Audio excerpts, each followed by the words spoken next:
It is the coldest place on Earth, the most isolated and the least understood.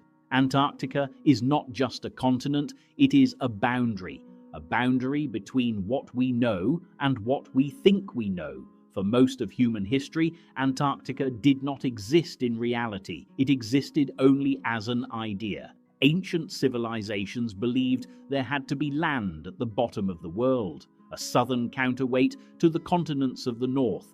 They called it Terra Australis Incognita, the unknown southern land.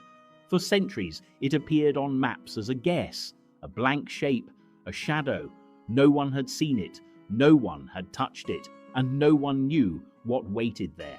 When Antarctica was finally confirmed in the early 19th century, it shattered expectations. This was not a gentle land, not a place of rivers and cities. It was hostile, unforgiving, almost alien. Antarctica is twice the size of Australia, larger than all of Europe combined. It holds nearly 90% of the world's ice and 70% of its fresh water, and yet less than 1% of it has been physically explored. No permanent population lives here. No native human culture ever adapted to this land. Instead, Antarctica belongs to ice, wind, and silence.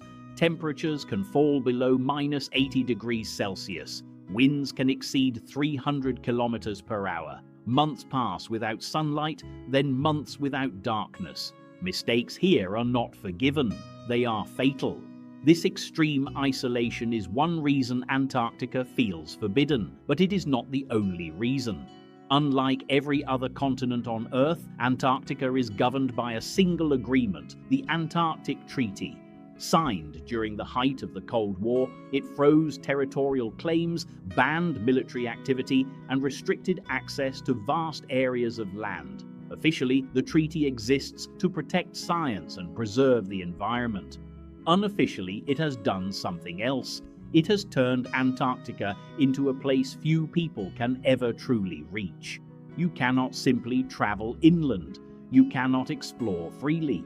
You cannot dig where you choose. Even scientists require permission. And that raises a question many people cannot ignore. Why is the largest unexplored landmass on Earth also the most restricted?